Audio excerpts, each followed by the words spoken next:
Assalamualaikum warahmatullahi wabarakatuh. Saya Devi Yuningsih, NIM 19011857. Di sini saya akan membacakan rangkuman dari pertemuan 9 hingga 14 pada PPSI.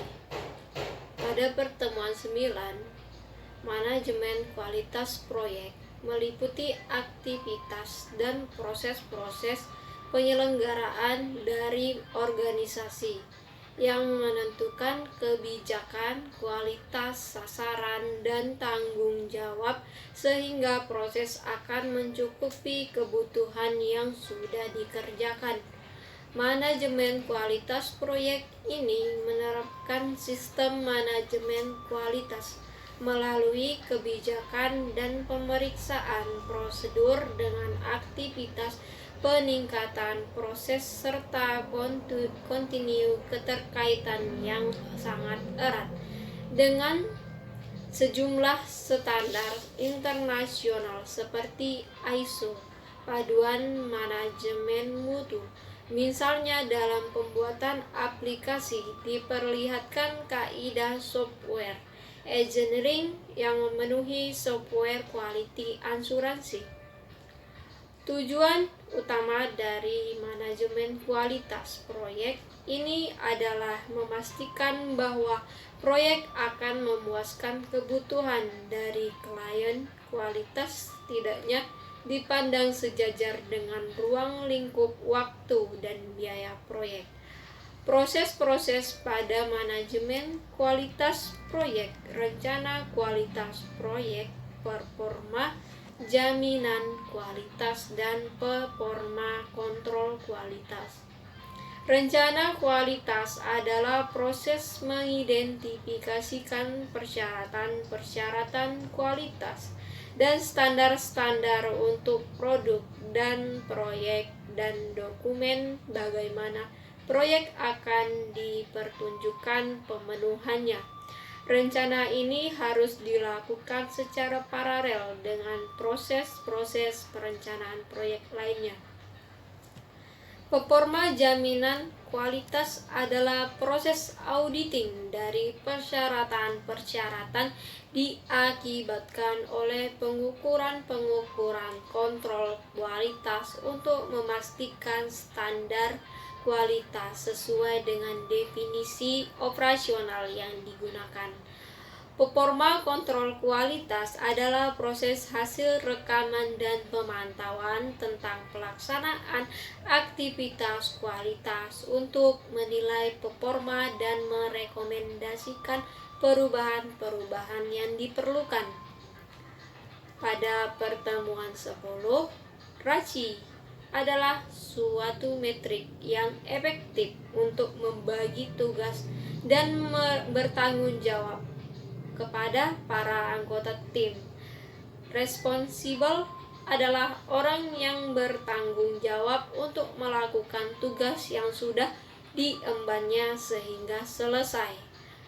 Accountable yaitu mereka yang bertanggung jawab dengan seluruh tugas yang dilimpahkan kepada anggota tim. Konsultan adalah mereka yang telah ahli di bidangnya. Informant adalah anggota yang selalu mendapatkan informasi tentang kemajuan proyek yang sedang dijalankan. Di dalam RAM atau RAM ada hubungan antara proyek yang ada di WBS dengan tim proyek. RACI adalah suatu metode yang akan memudahkan untuk mengidentifikasi peran dan tanggung jawab anggota tim. Oleh karena itu, dalam proses pembuatan diperlukan persiapan menyeluruh, mulai dari mengidentifikasi siapa saja yang terlibat hingga macam-macam tugasnya. Berikut ini merupakan langkah-langkah menyusun RACI metrik. Di antara lain, identifikasi apa jenis pekerjaan yang diperlukan. Langkah pertama untuk membuat RACI metrik adalah dengan mengidentifikasi apa jenis pekerjaan yang dibutuhkan dalam proyek yang akan dijalankan. Sebagai contoh, proyek yang akan dijalankan adalah membangun sebuah website untuk produk. Tentu saja contoh tugas yang dilakukan harus dengan melakukan riset, proses mendesain hingga melakukan pengujian. Identifikasi setiap anggota tim. Setelah tahu apa pekerjaan yang dibutuhkan dalam menjalankan proyek, tahap kedua bisa segera dilakukan dari tahap pertama.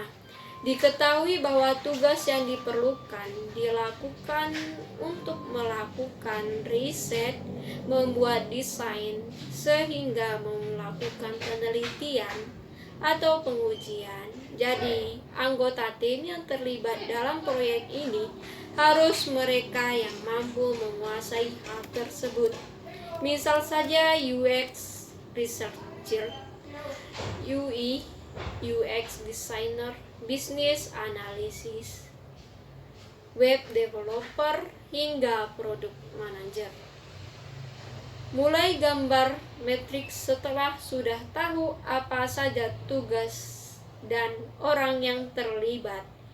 Kini waktunya untuk memulai menggambar matriks Raci. Menurut software Advance, kita bisa memanfaatkan Microsoft Excel dan Google Sheet untuk menggambar matriks Raci. Pastikan kamu membuat kolom dengan benar. Di kolom bagian paling kiri, buatlah beberapa baris untuk menulis apa saja jenis tugas yang akan dilakukan. Kemudian, buat beberapa kolom lagi di sebelah kanan untuk menulis peran dari setiap anggota tim yang terlibat. Tulis peran dan tanggung jawab dari masing-masing anggota. Setelah membuat kolom, kamu bisa segera mengisi setiap kotak dengan R, A, C, dan I dalam menemukan atau menentukan tugas dan peran. Sebaiknya lakukan dengan berdiskusi dahulu agar semua pihak bisa paham tugasnya masing-masing. Pastikan semua anggota tim yang terlibat dalam proyek bisa paham tugasnya masing-masing. Setelah pastikan semua anggota tim yang terlibat dalam proyek bisa datang mengikuti diskusi. Pasalnya, dalam pembagian tugas diperlukan juga persetujuan dari setiap anggota. Selain itu, mereka juga bisa mengutarakan pendapatnya mengenai pembagian tugas ini. Jadi, diharapkan tidak ada paksaan dan semua bisa bekerja dengan usaha terbaik. Informasi hasil dari pembagian tugasnya kepada semua yang berkepentingan pada tahap terakhir dari proses pembuatan matriks Raci adalah dengan menginformasikan hasil diskusinya dengan kepada para pihak yang terkait sebelum proyek dimulai. Pastikan para stakeholder dan semua yang berkepentingan mengetahui soal pembagian tugas melalui matriks Raci ini. Matriks penugasan tanggung jawab Responsibility Assessment Matrix RAM atau lebih dikenal dengan istilah Raci adalah matriks yang menggambarkan peran berbagai pihak dalam menyelesaikan suatu pekerjaan dalam suatu proyek atau proses bisnis. Matriks ini terutama bermanfaat dalam menjelaskan peran dan tanggung jawab antar bagian. Di dalam suatu proyek atau proses, RACI merupakan akronim dari 4 peran yang paling sering dicantumkan dalam matriks ini, yaitu responsible, accountable, konsultif, dan informatif. Manajemen komunikasi pada pertemuan 11. Manajemen komunikasi proyek meliputi proses-proses yang diperlukan untuk memastikan, meregenerasikan yang sesuai dan tepat waktu, koleksi distribusi, ruang simpan, perolehan kembali, dan disposisi terakhir informasi proyek komunikasi yang efektif. Menciptakan satu jembatan antara stakeholder yang berbeda, dilibatkan dalam suatu proyek, menghubungkan berbagai latar belakang, organisasi, budaya, tingkat keahlian yang berbeda-beda, dan berbagai ketertarikan pembeli kepada penjual. Oligani perspektif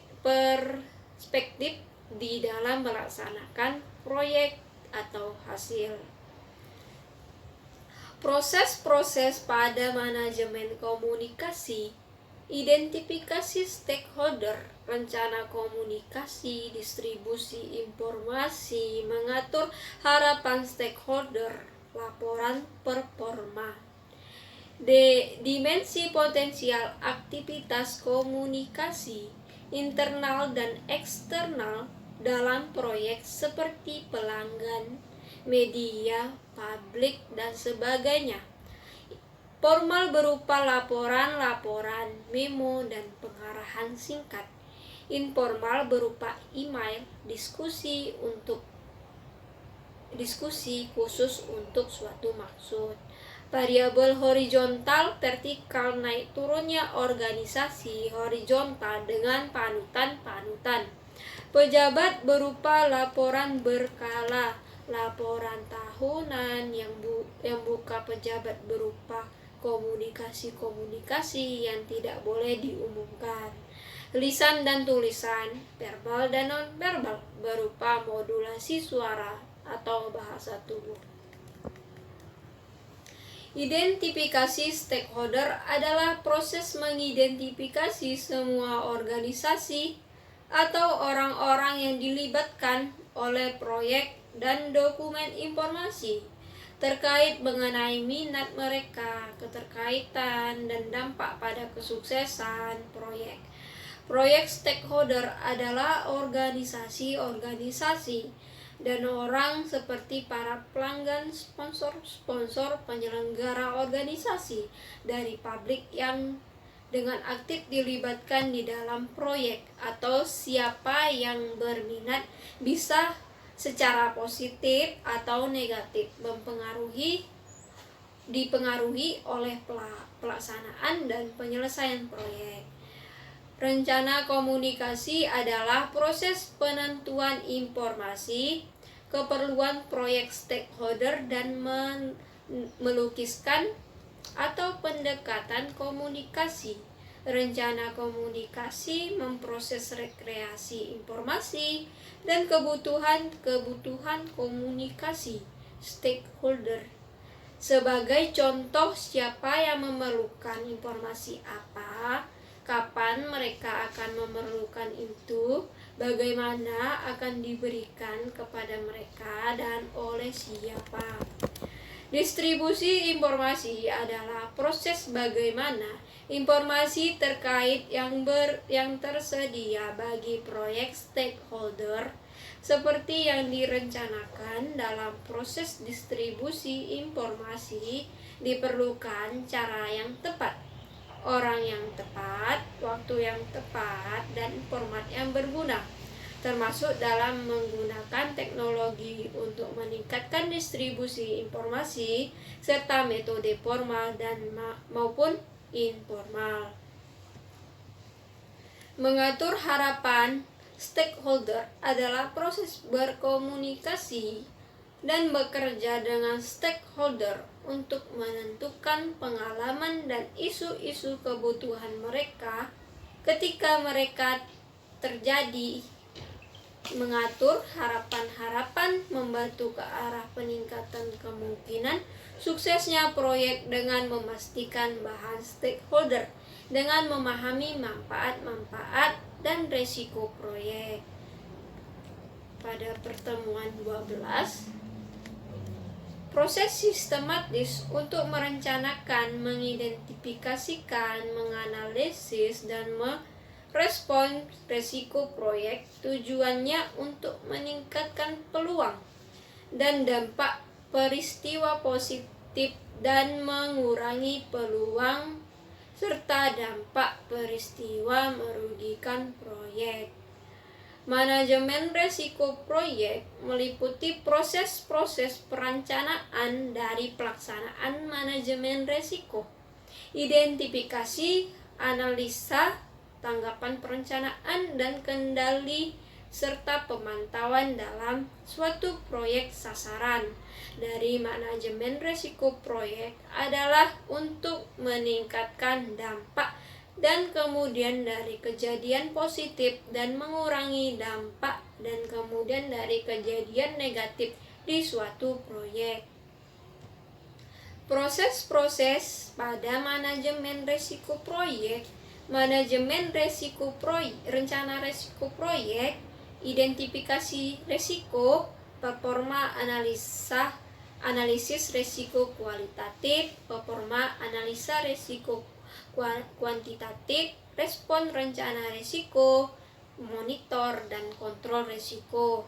Manajemen rencana risiko adalah proses penjelasan bagaimana cara melakukan aktivitas manajemen risiko untuk satu proyek. Perencanaan adalah kata penting untuk menyediakan waktu dan sumber daya yang cukup untuk aktivitas manajemen proyek, dan untuk menetapkan satu basis yang disetujui untuk mengevaluasi resiko-resiko serta memastikan tingkat, tipe, dan visibilitas manajemen risiko yang setara dengan risiko kepentingan proyek bagi organisasi. Identifikasi risiko adalah proses penentuan di mana risiko-risiko dapat mempengaruhi dokumen dan karakteristik proyeknya. Partisipan pada aktivitas identifikasi risiko meliputi yang berikut seperti manajemen proyek, anggota tim proyek, tim manajemen risiko jika ditugaskan, para pelanggan, ahli-ahli pokok dari luar tim proyek, pemakai akhir, manajemen proyek lain, stakeholder, dan ahli manajemen risiko. Dapat juga dikatakan sebagai proses negatif ketika risiko-risiko baru mungkin diketahui sebagai kemajuan proyek melalui siklus hidupnya. Performa analisis risiko kualitatif adalah proses dari prioritizing risiko untuk analisis tindakan lebih lanjut atau dengan menaksir dan mengkombinasikan kemungkinan dampak dan kejadian. Performa analisis risiko kualitatif menilai meningkatkan prioritas risiko-risiko yang dikenal yang menggunakan kemungkinan atau kemungkinan relatif dari kejadian, dampak yang sesuai pada sasaran proyek jika risiko terjadi, seperti juga faktor-faktor lainnya, seperti batasan waktu untuk tanggapan atau toleran risiko. Organisasi yang berhubungan dengan batasan-batasan proyek dari biaya, jadwal, cangkupan, dan kualitas. Performa analisa risiko kualitatif adalah proses dari penelitian dengan nomor pada efek dari risiko yang dikenali pada keseluruhan sasaran proyek pada beberapa kasus. Performa analisis risiko kualitatif tidak diperlukan untuk pengembangan tanggapan tanggapan risiko secara efektif. Pada pertemuan ke-13, proses pengadaan manajemen proyek adalah proses yang diperlukan untuk membeli atau produk-produk jasa atau hasil-hasil yang diperlukan dari luar tim proyek. Pengelolaan kontrak dan kendali proses perubahan yang diperlukan untuk pengembangan dan mengurus pesanan, pembelian atau kontrak-kontrak yang dikeluarkan oleh anggota tim proyek yang diberi hak. Pengaturan kontrak yang dikeluarkan suatu organisasi luar atau pembeli yang memperoleh proyek dari penyelenggara organisasi atau penjual dan mengatur kewajiban sesuai kontrak yang ditempatkan di tim proyek oleh kontrak. Proses-proses pada manajemen pengadaan proyek, rencana pengadaan, melakukan pengadaan, mengurus pengadaan, serta menutup pengadaan. Rencana pengadaan adalah proses dokumentasi keputusan pembelian proyek serta menetapkan pendekatan, mengidentifikasi pada penjual dan yang potensial. Keputusan membuat dalam mengembangkan rencana manajemen pengadaan dapat juga mempengaruhi jadwal proyek dan diintegrasikan dengan pengembangan jadwal memperkirakan aktivitas sumber daya dan putusan buat atau pembeli. Melakukan pengadaan adalah proses tanggapan perolehan penjual dan yang menganugerahkannya kontrak. Pada proses ini tim menerima proposal atau penawaran dan akan menerapkan sebelumnya memilih kategori yang digambarkan untuk memilih satu atau lebih para penjual yang berkualitas untuk melaksanakan pekerjaan dan bisa diterima oleh penjual. Menutup pengadaan adalah proses melengkapi masing-masing pengadaan proyek. Awal pengertian suatu kontrak adalah satu kasus khusus untuk menutup pengadaan yang dapat diakibatkan oleh suatu persetujuan timbal balik kedua belah pihak dari asumsi dari satu pihak atau untuk kenyamanan pembeli jika yang disediakan untuk di dalam kontrak.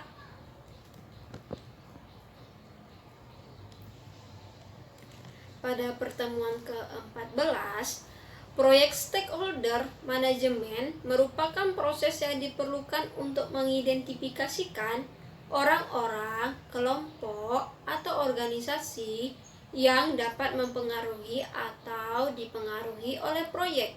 Dalam stakeholder manajemen berdasarkan PMBOK 5 tahun edition, stakeholder harus diidentifikasikan sebelum proyek dimulai. Stakeholder proyek adalah pihak-pihak baik individual, kelompok maupun organisasi yang mungkin mempengaruhi atau dipengaruhi oleh keputusan, aktivitas, dan hasil dari suatu proyek. Manajemen proyek harus bisa mengidentifikasikan, memahami, dan bekerja dengan baik dengan stakeholder. Ada beberapa contoh stakeholder proyek sebagai berikut. Sponsor merupakan pihak pemilik. Customer dan user merupakan pihak yang akan memanfaatkan hasil dari pelaksanaan proyek. Contoh, jika proyek adalah berupa pembangunan apartemen, maka customer adalah pihak pembeli apartemen.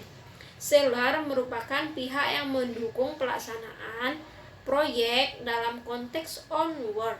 maka seller, para main kontraktor, dan main distributor yang diadakan langsung. Sedangkan bagi kontraktor dan stakeholder, seller adalah pemasok barang, materi, alat, tenaga kerja yang dibutuhkan dalam melaksanakan proyek.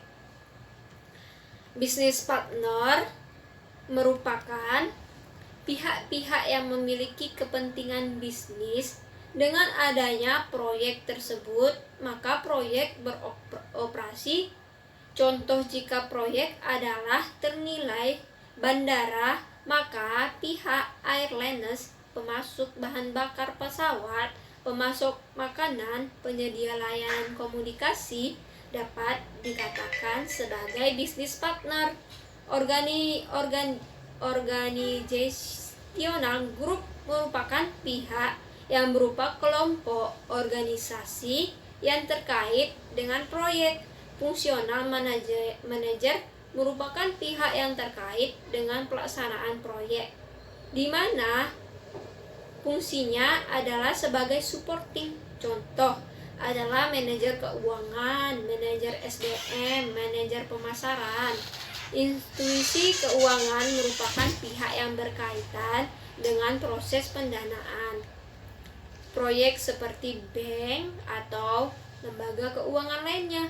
Pemerintah pusat atau setempat merupakan pemerintah yang terkait dengan pelaksanaan proyek, seperti departemen pemerintah terkait yaitu PU, perhubungan, lembaga auditor. Sedangkan pemerintah setempat cukup berjenjang mulai dari kelurahan, kecamatan, kabupaten, hingga provinsi. Expert merupakan suatu pihak yang dianggap ahli dan berperan terhadap pelaksanaan proyek. Contoh adalah ahli struktur, ahli kontrak, ahli pemasaran. Konsultan merupakan pihak yang berperan dalam membantu pihak proyek dalam merencanakan, mengawasi, mengendalikan proyek. Staf proyek merupakan individu-individu yang membantu dan menjadi karyawan atas organisasi proyek, seperti staf pemilik proyek, staf kontraktor, dan staf konsultan. Lingkungan sekitar proyek merupakan masyarakat yang berada di lingkungan sekitar proyek yang akan berupa individu, kelompok, atau perusahaan. Kegagalan dalam mengelola stakeholder proyek dapat menyebabkan beberapa dampak yang jelek terhadap kinerja proyek, seperti keterlambatan akibat lamanya keputusan diambil atau tidak disetujuinya langkah percepatan yang diperlukan, peningkatan biaya akibat hambatan stakeholder terhadap amplopal langkah untuk mengatasi resiko proyek, meningkatkan biaya akibat hambatan stakeholder terhadap amplopal langkah untuk mengatasi resiko proyek. Hal-hal yang tidak diharapkan akibat tingginya konflik yang tidak teratasi. Dampak negatif lainnya seperti penghentian proyek akibat konflik yang terlalu tinggi. Terdapat 4 tahapan proses yang terjadi pada manajemen pemangku kepentingan stakeholder.